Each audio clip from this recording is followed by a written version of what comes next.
Hi all, welcome to TOS Academy. TOS Academy ഇന്ന് ഇവിടെ set botany study plan video ആയിട്ടാണ് വന്നിരിക്കുന്നത്. വരാനിരിക്കുന്ന സെറ്റ് എക്സാമിന് വേണ്ടിയിട്ടുള്ള ഒരു പ്രിപ്പറേഷന് വേണ്ടി ഫൈനൽ റൗണ്ട് പ്രിപ്പറേഷന് വേണ്ടിയിട്ടുള്ള ഒരു സ്റ്റഡി പ്ലാൻ വീഡിയോ ആയിട്ടാണ് വന്നിരിക്കുന്നത്. നമ്മളിവിടെ എല്ലാ യൂണിറ്റിൽ നിന്നുമുള്ള ഇമ്പോർട്ടന്റ് ഏരിയാസും അതുപോലെ തന്നെ ഡിഫറെന്റ് ക്വസ്റ്റ്യൻ പാറ്റേണിൽ സ്ട്രെസ് ചെയ്ത് പഠിക്കേണ്ട രീതികളും ഇൻക്ലൂഡ് ചെയ്തിട്ടുള്ളൊരു വീഡിയോ ആണ് ഇന്ന് നമ്മൾ ഡിസ്കസ് ചെയ്യാൻ പോകുന്നത്. നമ്മുടെ പ്രീവിയസ് 2 സെറ്റ് എക്സാംസ് എടുത്തു കഴിഞ്ഞാൽ അതായത് ഓഗസ്റ്റ് 2025 നടന്ന സെറ്റ് എക്സാമും അതുപോലെ തന്നെ നമ്മുടെ ഫെബ്രുവരി 2026 നടന്ന എക്സാം സെറ്റ് ബോട്ടണി എക്സാമും കൺസിഡർ ചെയ്ത് കഴിഞ്ഞാൽ എക്സാമിന്റെ ഡിഫിക്കൽട്ടി ലെവൽ കുറച്ച് കൂടുതലായിരുന്നു അല്ലെ. പക്ഷെ നമ്മൾക്ക് ഒന്ന് അനാലിസിസ് നടത്തിയാൽ ക്വസ്റ്റ്യൻസ് ഒന്ന് നോക്കിയാൽ ഈ പറയുന്ന ക്വസ്റ്റ്യൻസ് എല്ലാം നമ്മുടെ സിലബസിൽ തന്നെ ഇൻക്ലൂഡ് ചെയ്ത് വരുന്ന ക്വസ്റ്റ്യൻസ് ഒക്കെ തന്നെയാണ്. ഡിഫിക്കൽട്ടി ലെവൽ കുറച്ച് കൂടുതലായിരുന്നു എന്നുള്ളതാണ് ഫാക്ട്.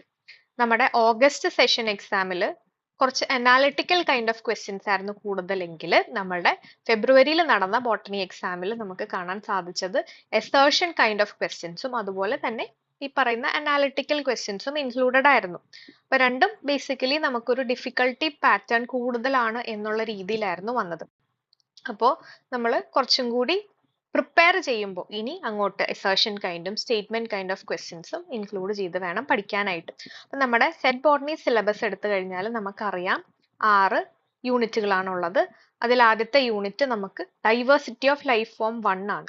അപ്പൊ അത് വളരെ ഈസി ആയിട്ടുള്ള ഒരു യൂണിറ്റ് ആണ്. ഈ യൂണിറ്റിൽ നിന്നും ഡയറക്റ്റ് ക്വസ്റ്റ്യൻസ് ആണ് നമുക്ക് എക്സ്പെക്ട് ചെയ്യാൻ സാധിക്കുന്നത്. അപ്പൊ നമ്മൾ ബേസിക്കലി ഈ പറയുന്ന നമ്മുടെ diversity of life form 1 prepare ചെയ്യുമ്പോൾ നമുക്കൊരു 1 വീക്ക് ഡെഡിക്കേറ്റ് ചെയ്യാം. അത്യാവശ്യം നോട്ടുകളൊക്കെ ഉള്ളവരാണെങ്കിൽ 1 വീക്കിന്റെ ആവശ്യമില്ല. ജസ്റ്റ് 5 ഡേയ്സ് കൊണ്ട് മാക്സിമം നമുക്ക് 5 ഡേയ്സ് കൊണ്ട് diversity of life form 1 cover ചെയ്യാം. അപ്പൊ ഇവിടെ നമുക്ക് കാണാൻ സാധിക്കുന്നത് ബേസിക്കലി ഡയറക്റ്റ് ക്വസ്റ്റ്യൻസ് ആണ്. അപ്പൊ നമുക്ക് ഈസി ആയിട്ട് പഠിക്കാനും അധികം ആലോചിച്ച് അനാലിറ്റിക്കൽ കൈൻഡ് ഓഫ് ക്വസ്റ്റ്യൻസിലേക്ക് പോകാതെ നമുക്ക് വേഗം ഗ്രാസ്പ് ചെയ്യാനും പറ്റുന്ന ഒരു യൂണിറ്റ് ആണ് ഡൈവേഴ്സിറ്റി ഓഫ് ലൈഫ് ഫോം 1. ഇനി അടുത്തത് ഡൈവേഴ്സിറ്റി ഓഫ് ലൈഫ് ഫോം 2 ആണ്. ഈ ഒരു യൂണിറ്റ് നമ്മൾ കൺസിഡർ ചെയ്ത് കഴിഞ്ഞാൽ ഡയറക്റ്റ് ക്വസ്റ്റ്യൻസും സ്റ്റേറ്റ്മെന്റ് ടൈപ്പ് ഓഫ് ക്വസ്റ്റ്യൻസും അതുപോലെ തന്നെ നമ്മുടെ കഴിഞ്ഞ എക്സാമിന് വന്ന എസേർഷൻ കൈൻഡ് ഓഫ് ക്വസ്റ്റ്യൻസും വന്നൊരു ഏരിയ ആണ് ഡൈവേഴ്സിറ്റി ഓഫ് ലൈഫ് ഫോം 2. അതും ഈസി ആയിട്ട് നമുക്ക് പഠിക്കാനും ഈ പറയുന്ന അസേർഷനോ അല്ലെങ്കിൽ അനാലിറ്റിക്കൽ ക്വസ്റ്റ്യൻസ് ഒക്കെ ഈസി ആയിട്ട് അറ്റൻഡ് ചെയ്യാൻ പറ്റുന്ന ഒരു യൂണിറ്റുമാണ്. നമുക്ക് ഈ ഒരു ഡൈവേഴ്സിറ്റി ഓഫ് ലൈഫ് ഫോം 1 എന്ന് പറയുന്ന യൂണിറ്റും 1 വീക്ക് കൊണ്ട് പ്രിപ്പയർ ചെയ്യാൻ പറ്റുന്നതാണ്. അടുത്തത് പ്ലാൻ ഫിസിയോളജി ആണ്. നമ്മുടെ സിലബസിലെ ഏറ്റവും വലിയ യൂണിറ്റ് ആണ് പ്ലാൻ ഫിസിയോളജി എന്ന് പറയുന്നത്. അപ്പൊ നമുക്ക് കവർ ചെയ്യാൻ കുറച്ച് ഡേയ്സ് കൂടുതൽ കൊടുക്കാം. ആൻഡ് പ്ലാൻ ഫിസിയോളജിക്ക് നമ്മൾ ഇൻവെസ്റ്റ് ചെയ്യേണ്ടത് 12 ഡേയ്സ് ആണ്. പിന്നെ വരുന്നത് molecular cell biology and heredity ആണ്. അത് നമുക്ക് 10 ഡേയ്സ് കൊണ്ട് കൊടുക്കാം. മോളിക്കുലാർ സെൽ ബയോളജിയിൽ നമ്മുടെ DNA replication, transcription, translation, cellular ഓർഗനൽസിന്റെ ഫങ്ഷൻസ്, അതുപോലെ തന്നെ നമ്മുടെ സെൽ സൈക്കിൾ കാര്യങ്ങളൊക്കെ ഇമ്പോർട്ടന്റ് ആയിട്ട് വരുന്നതാണ്. ജെനറ്റിക്സ് ആകുമ്പോൾ നമുക്ക് ഹെറിഡിറ്റി ബേസ്ഡ് വരുമ്പം റീസെന്റ് ആയിട്ട് നമുക്ക് കാണാൻ സാധിക്കുന്നത് അതിൽ പ്രോബ്ലംസും ഇൻക്ലൂഡഡ് ആണ് എന്നുള്ളതാണ്. അപ്പൊ നമുക്ക് linkage based problems, Hardy Weinberg law based problems ഒക്കെ നമുക്ക് അതിൽ നിന്നും എക്സ്പെക്ട് ചെയ്യാം. സോ ജെനറ്റിക്സ് എടുക്കാൻ നേരത്ത് നമുക്ക് അതിൽ നിന്നും നമ്മുടെ മെൻഡേലിയൻ ലോ തുടങ്ങിയിട്ട് ഈ പറയുന്ന quantitative trait locus, population genetics, അതുപോലെ തന്നെ നമ്മളുടെ ഈ പറയുന്ന പെഡിഗ്രി അനാലിസിസ് എല്ലാം ഇമ്പോർട്ടന്റ് ആയിട്ട് കൺസിഡർ ചെയ്യേണ്ടതാണ്. ആൻഡ് നമുക്ക് പഠിച്ചാൽ മനസ്സിലാക്കാവുന്ന കാര്യങ്ങളെ ഇതിലും ഇൻക്ലൂഡഡ് ആയിട്ടുള്ളൂ. 10 ഡേയ്സ് ആണ് നമ്മൾ ഇവിടെ കൊടുക്കേണ്ടത്. അടുത്ത യൂണിറ്റ് 5 എക്കോളജി ആണ്. എക്കോളജിയും നമ്മളുടെ ഡൈവേഴ്സിറ്റി ഓഫ് ലൈഫ് ഫോം 1ഉം അതുപോലെ ഡൈവേഴ്സിറ്റി ഓഫ് ലൈഫ് ഫോം 2 പോലെ പഠിക്കാൻ പറ്റുന്ന ഒരു ഡയറക്റ്റ് പഠിച്ചാൽ മനസ്സിലാകുന്ന ഒരു യൂണിറ്റ് ആണ് എക്കോളജി. എക്കോളജിക്ക് നമുക്കൊരു 1 വീക്ക് ഇൻവെസ്റ്റ് ചെയ്യാം. പിന്നെ അപ്ലൈഡ് ബോട്ടണിയാണ്. അപ്ലൈഡ് ബോട്ടണിക്കും ധാരാളം അനാലിറ്റിക്കൽ കൈൻഡ് ഓഫ് ക്വസ്റ്റ്യൻസ് ചോദിക്കാൻ ചാൻസ് ഉണ്ട്. പിന്നെ നമ്മുടെ ഓരോ മോളിക്കുലാർ ടെക്നിക്സ് അതിന്റെ പ്രിൻസിപ്പിളും നമ്മൾ പഠിച്ചിരിക്കണം. നമ്മുടെ പ്ലാൻ ഫിസിയോളജിയിൽ വരുമ്പോൾ അവിടെ നമുക്ക് ഈ പറയുന്ന ബയോഫിസിക്സ് ഉണ്ട്. ഇത് അപ്ലൈഡ് ബോട്ടണി എടുത്തു കഴിഞ്ഞാൽ അവിടെ മോളിക്കുലാർ ടെക്നിക്സ് ഉണ്ട്. ഇതെല്ലാത്തിന്റെയും ബേസിക് പ്രിൻസിപ്പിൾ അറിഞ്ഞിരിക്കണം. പ്രിൻസിപ്പിൾ ആണ് കൂടുതലും നമുക്ക് ക്വസ്റ്റ്യൻ പേപ്പറിൽ ചോദിക്കാൻ സാധ്യതയുള്ള ഏരിയ. അപ്പോൾ നമ്മുടെ അപ്ലൈഡ് ബോട്ടണിക്ക് 10 ഡേയ്സ് കൊടുക്കാം. പിന്നെ ഉള്ളത് റിവിഷൻ ആണ്. ബാക്കി വരുന്ന ഡേയ്സ് 10 ഡേയ്സ് നമുക്ക് റിവിഷന് വേണ്ടിയിട്ട് ഇൻവെസ്റ്റ് ചെയ്യാം. ഈ പറയുന്ന ഡേയ്സ് നമ്മൾ ഓരോ യൂണിറ്റിനും കൊടുക്കുന്നത് കൂടെ തന്നെ നമ്മൾ പ്രിപ്പയർ ചെയ്യുന്നതിന്റെ കൂടെ തന്നെ maximum questions, multiple choice questions, assertion kind of questions ഒക്കെ ഇപ്പൊ ധാരാളം നമുക്ക് ഓൺലൈൻ അവൈലബിൾ ആണ്. അതെല്ലാം സോൾവ് ചെയ്ത് നോക്കാം. ഇനി സെറ്റ് പേപ്പർ ബോട്ടണിയുടെ ക്വസ്റ്റ്യൻ പാറ്റേൺ എടുത്തു കഴിഞ്ഞാൽ നമുക്ക് 4 തരം പാറ്റേണുകളാണ് ബേസിക്കലി ഉള്ളത്. Direct questions, statement kind of questions, assertion based ക്വസ്റ്റ്യൻസും അതുപോലെ നമുക്ക് പ്രോബ്ലം ബേസ്ഡ് ക്വസ്റ്റ്യൻസുമാണ് കൂടുതലും നമുക്ക് കാണാൻ സാധിക്കുന്നത്. ഡയറക്റ്റ് ക്വസ്റ്റ്യൻസ് എല്ലാ യൂണിറ്റുകളിൽ നിന്നും നമുക്ക് എക്സ്പെക്ട് ചെയ്യാം. കൂടുതലുമായിട്ട് യൂണിറ്റ് 1-ൽ നിന്നാണ് നമുക്ക് ഈ പറയുന്ന ഡയറക്റ്റ് ക്വസ്റ്റ്യൻസ് എക്സ്പെക്ട് ചെയ്യാൻ സാധിക്കുന്നത്. ഇപ്പൊ വൺ വേർഡ് ആയിട്ട് വരുന്നത് ഇപ്പം what is the pigment present in Phaeophyceae എന്ന് ബേസ് ചെയ്തിട്ട് ഒരു സിംഗിൾ ക്വസ്റ്റ്യൻ ആയിട്ട് നമുക്ക് ക്വസ്റ്റ്യൻ പേപ്പറിൽ കാണാം. അല്ലെങ്കിൽ മൾട്ടിപ്പിൾ ആൻസേഴ്സ് ഉള്ള ക്വസ്റ്റ്യൻസ് വരാം. ഇപ്പം which is the economically important, which are the economically important plants in Fabaceae എന്ന് ചോദിച്ചുകൊണ്ട് നമുക്ക് 3-4 എക്സാമ്പിൾ തരും. അതിൽ നിന്നും 1, 2 അല്ലെങ്കിൽ 1, 2, 3 ഓൾ ഓഫ് ദീസ് അങ്ങനെ ബേസ് ചെയ്തിട്ടുള്ള ക്വസ്റ്റ്യൻസും നമുക്ക് ഈ പറയുന്ന ഡയറക്റ്റ് ക്വസ്റ്റ്യന്റെ കാറ്റഗറിയിൽ ഇൻക്ലൂഡ് ചെയ്യാം. പിന്നെ സ്റ്റേറ്റ്മെന്റ് കൈൻഡ് ഓഫ് ക്വസ്റ്റ്യൻസ് ആണ്. എല്ലാ യൂണിറ്റിൽ നിന്നും സ്റ്റേറ്റ്മെന്റ് ക്വസ്റ്റ്യൻസ് നമുക്ക് എക്സ്പെക്ട് ചെയ്യാം. യൂണിറ്റ് 1 എടുത്തു കഴിഞ്ഞാൽ നമുക്ക് ഈ പറയുന്ന ജീനസ് ബേസ്ഡ് ക്വസ്റ്റ്യൻസ് അല്ലെങ്കിൽ സ്പീഷീസ് ബേസ്ഡ് ക്വസ്റ്റ്യൻസ് ഈ പറയുന്ന സ്റ്റേറ്റ്മെന്റ് കാറ്റഗറിയിൽ വരാം. ഫാമിലി ബേസ്ഡ് ക്വസ്റ്റ്യൻസ് ഒക്കെ നമുക്ക് എക്സ്പെക്ട് ചെയ്യാം. അസേർഷൻ ബേസ്ഡ് ക്വസ്റ്റ്യൻസ് ആണ് നമുക്ക് ഈ പറയുന്ന ലാസ്റ്റ് ഫെബ്രുവരിയിൽ നടന്ന ക്വസ്റ്റ്യൻ പേപ്പറിൽ ഈ പറയുന്ന ഇൻട്രൊഡ്യൂസ് ചെയ്ത് വന്ന പുതിയ ഒരു question pattern. Assertion based questions എല്ലാ യൂണിറ്റിൽ നിന്നും നമുക്ക് കിട്ടും. യൂണിറ്റ് 1-ൽ നിന്ന് അസേർഷൻ കൈൻഡ് ഓഫ് ക്വസ്റ്റ്യൻസ് അങ്ങനെ വരാറില്ല. വരാൻ ചാൻസ് വളരെ കുറവാണ്. കാരണം അത് ഭയങ്കര ഡയറക്റ്റ് ആയിട്ടുള്ള കാര്യങ്ങൾ പറയുന്ന ഒരു യൂണിറ്റ് ആണ് unit 1. Assertion kind of questions ബാക്കി യൂണിറ്റുകളിൽ നിന്ന് നമുക്ക് എക്സ്പെക്ട് ചെയ്യാം. പിന്നെയുള്ളത് പ്രോബ്ലം ബേസ്ഡ് ക്വസ്റ്റ്യൻസ് ആണ്. പ്രോബ്ലം ബേസ്ഡ് ക്വസ്റ്റ്യൻസ് നമുക്ക് യൂണിറ്റ് 4-നും യൂണിറ്റ് 3-നുമാണ് ധാരാളം വരാൻ ചാൻസ് ഉള്ളത്. യൂണിറ്റ് 4 എടുത്തു കഴിഞ്ഞാൽ നമുക്ക് ഒന്ന് മോളിക്കുലർ ബയോളജിന്ന് ചെർഗാഫ് റൂൾ ബേസ് ചെയ്തിട്ട് ക്വസ്റ്റ്യൻ എക്സ്പെക്ട് ചെയ്യാം. ജെനറ്റിക്സിൽ നിന്നും നമുക്ക് ക്വസ്റ്റ്യൻ വരാൻ ചാൻസ് ഉള്ളത് നമ്മുടെ മെൻഡേലിയൻ ലോസ് അവിടെ നിന്ന് വരാനായിട്ടുള്ള ക്വസ്റ്റ്യൻ എന്ന് പറഞ്ഞാൽ നമ്പർ ഓഫ് ജീൻസ് എത്രയുണ്ട്, number of of spring based questions വരാം. എക്സ്റ്റൻഷൻ ഓഫ് മെൻഡേലിസം ബേസ് ചെയ്ത് പ്രോബ്ലംസ് വരാം. എപ്പിസ്റ്റാസിസ് എന്നൊക്കെ പ്രോബ്ലംസ് നമുക്ക് എക്സ്പെക്ട് ചെയ്യാം. പിന്നെ ലിങ്കേജ് ആണ് എപ്പോഴും ക്വസ്റ്റ്യൻ, പ്രോബ്ലം ബേസ്ഡ് ക്വസ്റ്റ്യൻ വരുന്നത് ലിങ്കേജിൽ നിന്നാണ്. പിന്നെ നമുക്ക് ക്വസ്റ്റ്യൻ എക്സ്പെക്ട് ചെയ്യാൻ വരുന്നത് ഹാർഡി വീൻബർഗ് ലോയും അതുപോലെ ക്വാണ്ടിറ്റേറ്റീവ് ട്രൈറ്റ് ലോക്കസും ആണ് വരാൻ ചാൻസ് ഉള്ളത്. യൂണിറ്റ് 3-ൽ തെർമോഡൈനാമിക്സിന്റെ ക്വസ്റ്റ്യൻസ് ആണ്.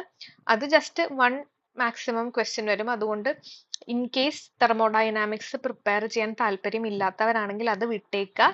പിന്നെ നമുക്ക് യൂണിറ്റ് 3-ൽ നിന്ന് വരാൻ ഫോട്ടോസിന്തസിസ് ബേസ് ചെയ്തിട്ട് എന്തെങ്കിലും ലൈറ്റർ ക്വസ്റ്റ്യൻസ് ആയിരിക്കും വരാൻ ചാൻസ് ഉള്ളത്.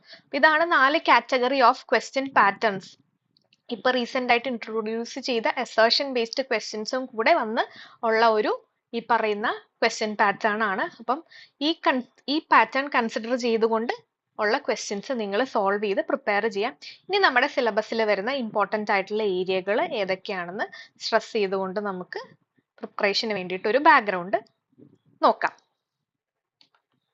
നമ്മുടെ സിലബസിലെ ആദ്യത്തെ യൂണിറ്റ് ആണ് ഡൈവേഴ്സിറ്റി ഓഫ് ലൈഫ് ഫോം 1. അപ്പൊ ഇത് സ്റ്റാർട്ട് ചെയ്യുന്നത് bacteria, virus, phycology, mycology, lichenology, bryology, pteridology and gymnosperms.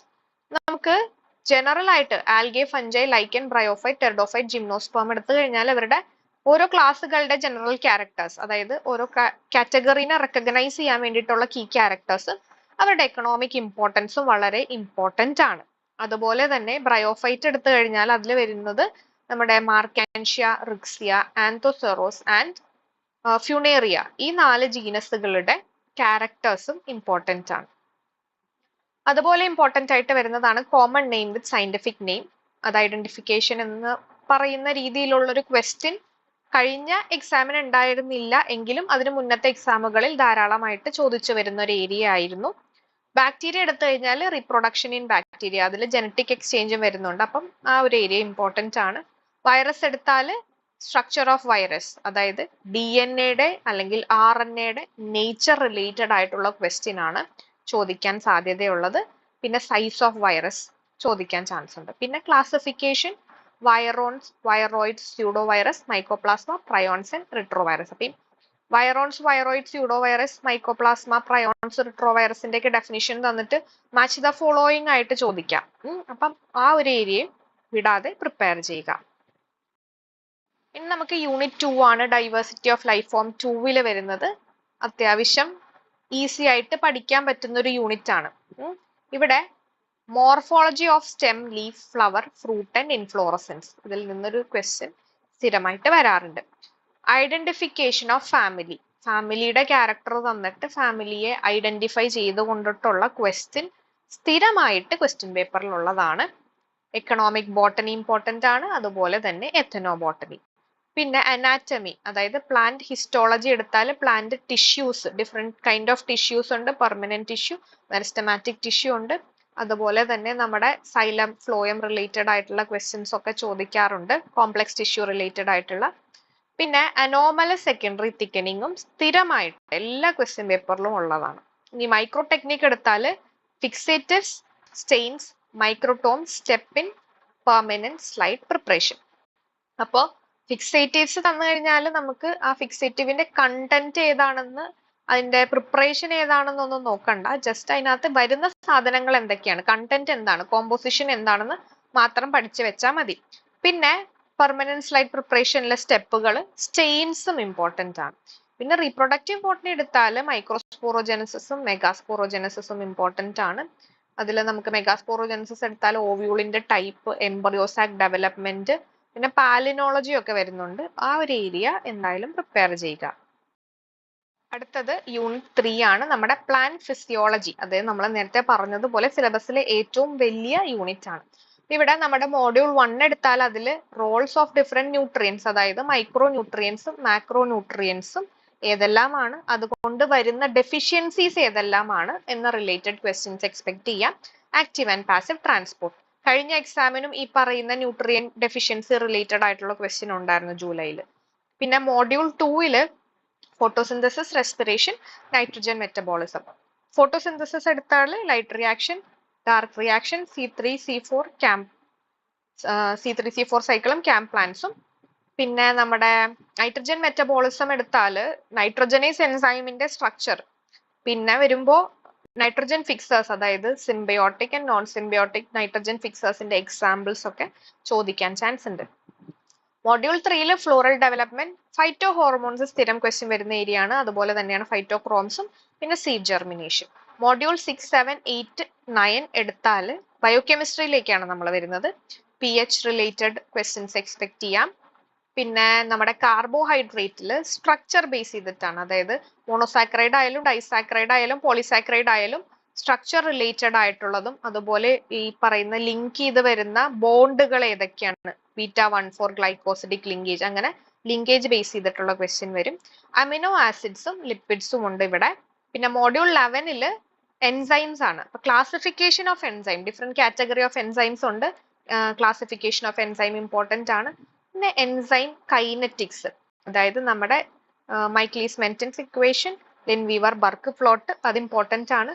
പിന്നെ വരുന്നത് competitive inhibition, non competitive inhibition, അങ്ങനെ ഇൻഹിബിഷൻ റിലേറ്റഡ് ആയിട്ടുള്ള ക്വസ്റ്റ്യൻ. അപ്പൊ വിമാക്സ് ആൻഡ് സബ്സ്ട്രേറ്റ് കോൺസെൻട്രേഷൻ റിലേറ്റഡ് ആയിട്ടുള്ള ക്വസ്റ്റ്യൻസ് ഒക്കെ ഇല്ലേ, അതൊക്കെ നമുക്ക് ഈ ഏരിയയിൽ നിന്ന് എക്സ്പെക്ട് ചെയ്യാം. പിന്നെ മോഡ്യൂൾ 13 ആണ്. Module 13 chromatography, different category of chromatography ഉണ്ട്. അതിൽ നിന്നും സെപ്പറേറ്റ് ചെയ്തത് ഓരോ പ്രിൻസിപ്പിൾ ബേസ് ചെയ്തിട്ടാണ് സെപ്പറേഷൻ. ഇപ്പൊ അയോൺ എക്സ്ചേഞ്ച് ക്രൊമാറ്റോഗ്രഫി ആണെങ്കിൽ നമുക്ക് അതിന്റെ ചാർജ് ബേസ് ചെയ്തിട്ട്, സൈസ് ബേസ് ചെയ്തിട്ട്, അഫിനിറ്റി ബേസ് ചെയ്തിട്ടൊക്കെ ഉള്ള സെപ്പറേഷൻ ഉണ്ട്. അപ്പൊ ക്രൊമാറ്റോഗ്രഫിയുടെ ആ ഒരു അഫിനിറ്റി അല്ലെങ്കിൽ എന്താ പറയാ, അങ്ങനെ പ്രിൻസിപ്പിൾ ബേസ് ചെയ്തിട്ട് നമുക്ക് ക്വസ്റ്റ്യൻ എക്സ്പെക്ട് ചെയ്യാം. പിന്നെ ഇലക്ട്രോഫോറസിസ് ഉണ്ട്, microscope is also important. Module 14 എന്ന് പറയുന്നത് നമ്മൾക്ക് ബയോ സ്റ്റാറ്റിസ്റ്റിക്സ് ആണ്. അപ്പൊ ഇവിടെ നമുക്ക് സെൻട്രൽ ടെൻഡൻസിയിൽ വരുന്ന mean, median, mode, measure of central tendency, അത് നമുക്ക് ക്വസ്റ്റ്യൻസ് എക്സ്പെക്ട് ചെയ്യാം. Standard deviation, variation, coefficient of coincidence, പിന്നെ നമുക്ക് Z test, T test, chi square test, ഇതൊക്കെയാണ് ഇമ്പോർട്ടന്റ് ആയിട്ട് വരുന്നത്. അധികം ഇൻഡെപ്ത് ആയിട്ട് ക്വസ്റ്റ്യൻ ചോദിച്ചില്ലെങ്കിലും ബേസിക് ഫോർമുലാസ് ബേസ് ചെയ്തിട്ടോ അല്ലെങ്കിൽ ഈ മീൻ, മീഡിയൻ, മോഡിൽ നിന്നും ബേസിക് ആയിട്ടുള്ള ക്വസ്റ്റ്യൻസ് ഒക്കെ എക്സ്പെക്ട് ചെയ്യാം. Now യൂണിറ്റ് 4 ആണ് molecular cell biology and heredity. ഇവിടെ ആദ്യത്തത് സെൽ ഓർഗനൽസ് ബേസ് ചെയ്തിട്ടുള്ള ക്വസ്റ്റ്യൻ ആണ്, ഐ മീൻ മോഡ്യൂൾ ആണ്. അപ്പോൾ അവിടെ വരാൻ നേരത്തെ fluid mosaic model of plasma മെംബ്രെയിനും പല ഡിഫറെന്റ് സെൽ ഓർഗനൽസും ഉണ്ട്. ആ സെൽ ഓർഗനൽസിന്റെ ഫങ്ഷൻസ് എന്തൊക്കെയാണെന്ന് നോട്ട് ചെയ്ത് പോവുക. മോഡ്യൂൾ 2 നമുക്ക് മൈറ്റോസിസ് മിയോസിസ് റിലേറ്റഡ് ആയിട്ടുള്ള ക്വസ്റ്റ്യൻ എക്സ്പെക്ട് ചെയ്യാം. സെൽ സൈക്കിൾ ചെക്ക് പോയിന്റ്സും എക്സ്പെക്ട് ചെയ്യാം. മോഡ്യൂൾ 5 and 6 DNA സ്ട്രക്ചർ, അതുപോലെ chromosome structure, DNA replication, transcription, translation and post translation modification. പേരൊക്കെ കേൾക്കുമ്പോൾ നമുക്ക് ഭയങ്കര ഗംഭീരമായിട്ട് തോന്നുമെങ്കിലും ഒന്ന് പഠിച്ചാൽ വളരെ ഈസി ആയിട്ട് നമുക്ക് ഓർത്തിരിക്കാനും മനസ്സിലാക്കാനും സാധിക്കുന്ന ഒരു യൂണിറ്റ് ആണ്. മോഡ്യൂൾ 8, 9 and 10 ജെനറ്റിക്സ് ആണ്. ജെനറ്റിക്സിൽ നമുക്ക് ബേസിക് ആയിട്ട് പറയുവാണെങ്കിൽ മെൻഡൽസ് ലോ ബേസ് ചെയ്തിട്ട് ക്വസ്റ്റ്യൻ, അതുപോലെ തന്നെ നമുക്ക് നോൺ മെൻഡിയലിൻ ഇൻഹെറിറ്റൻസ് എക്സ്പെക്ട് ചെയ്യാം. ലിങ്കേജ് ബേസ് ചെയ്തിട്ട് പ്രോബ്ലംസ് എക്സ്പെക്ട് ചെയ്യാം. Hardy Weinberg law problems expect ചെയ്യാം. മോഡ്യൂൾ 11 ഇമ്മ്യൂണോളജി ആണ്. പ്രീവിയസ് ഇയർ ക്വസ്റ്റ്യൻ പേപ്പേഴ്സിൽ നിന്നും ഇമ്മ്യൂണോളജി റിലേറ്റഡ് ആയിട്ടുള്ള കാര്യങ്ങൾ പഠിച്ചാൽ മതി. അതുപോലെ തന്നെ ഓരോ ഇമ്മ്യൂണോഗ്ലോബുലിൻസിന്റെ ഫങ്ഷൻസ് ഉണ്ട്, അതും നോട്ട് ചെയ്ത് പോകുക. പിന്നെ അടുത്തത് യൂണിറ്റ് 5 ആണ് എക്കോളജി ആൻഡ് എൻവയോൺമെന്റ്. ഇവിടെ മോഡ്യൂൾ 1 എക്കോളജിക്കൽ പ്രോസസ്സസ് ആണ്. അവിടെ ഏറ്റവും ഇമ്പോർട്ടൻസ് ആയിട്ട് വരുന്നത് എക്കോളജിക്കൽ സക്സഷൻ തന്നെയാണ്. അതുപോലെ തന്നെ എക്കോളജിക്കൽ പിരമിഡ്, എനർജി ഫ്ലോ ഒക്കെ ഇമ്പോർട്ടന്റ് ആണ്. മോഡ്യൂൾ 2 വരുമ്പോൾ ഫുഡ് ചെയിൻ, ഫുഡ് വെബ്. പിന്നെ വരുന്നത് ആൽഫ ബീറ്റ ഗാമ ഡൈവേഴ്സിറ്റി ആണ്. അത് റിലേറ്റഡ് ആയിട്ടുള്ള ക്വസ്റ്റ്യൻസ് ക്വസ്റ്റ്യൻ പേപ്പറിൽ വരാറുണ്ട്. പിന്നെ production rate in various ecosystem. Module 3, 4, 5 pollution, എൻവയോൺമെന്റൽ issues and conservation and preservation of environment and different programs on environment assessment. പൊല്യൂഷനിൽ നമുക്ക് നോയിസ്, എയർ പൊല്യൂഷൻ ഒക്കെ ബേസ് ചെയ്തിട്ട് ക്വസ്റ്റ്യൻസ് വരാറുണ്ട്. നോയിസ് പൊല്യൂഷനും എയർ പൊല്യൂഷനും ആണ് എപ്പോഴും കോമൺ ആയിട്ട് കാണുന്നത്. അതുപോലെ നമുക്ക് പല കൺസർവേഷൻ സ്ട്രാറ്റജീസ് ഉണ്ട്, എൻവയോൺമെന്റ് കൺസർവേഷൻ സ്ട്രാറ്റജീസും അതിന് ഡിഫറെന്റ് പ്രോഗ്രാംസും ഉണ്ട്. അത് ഏതൊക്കെയാണെന്ന് നോക്കാം. മോഡ്യൂൾ 8 എവല്യൂഷൻ ആണ്, theories of evolution and speciation, അതും ഇമ്പോർട്ടന്റ് ആണ്. പിന്നെ ലാസ്റ്റ് യൂണിറ്റ് 6 ആണ് അപ്ലൈഡ് ബോട്ടണി. ഇവിടെ ബയോടെക്നോളജിയിൽ നമുക്ക് ടിഷ്യൂ കൾച്ചറിൽ വരുന്ന micro propagation, somatic, embryogenesis, hairy root culture and cryo preservation.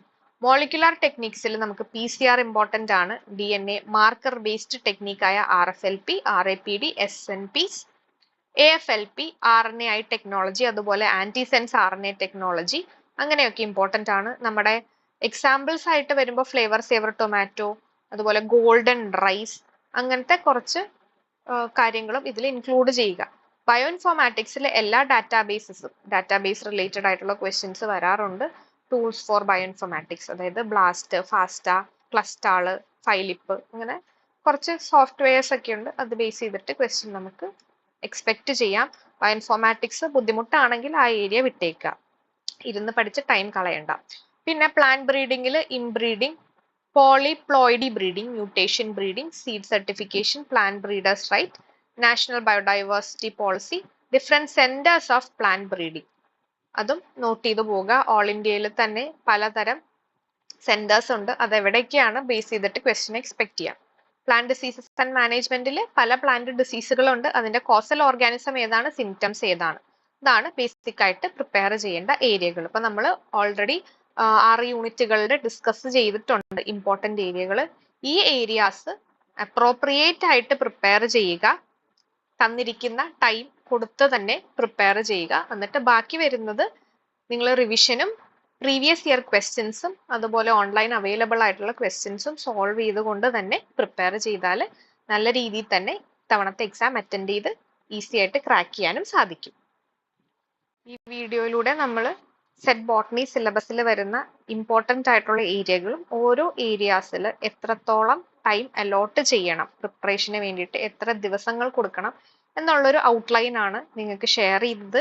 ഈ ഒരു ടൈം നിങ്ങൾ സ്റ്റിക്ക് ഓൺ ചെയ്യുവാണെങ്കിൽ വരാനിരിക്കുന്ന സെറ്റ് എക്സാം ഈസി ആയിട്ട് നിങ്ങൾക്ക് ക്വാളിഫൈ ചെയ്യാം. അതുപോലെ തന്നെ അടുത്ത HSST എക്സാം നിങ്ങൾക്ക് അറ്റൻഡ് ചെയ്യാം.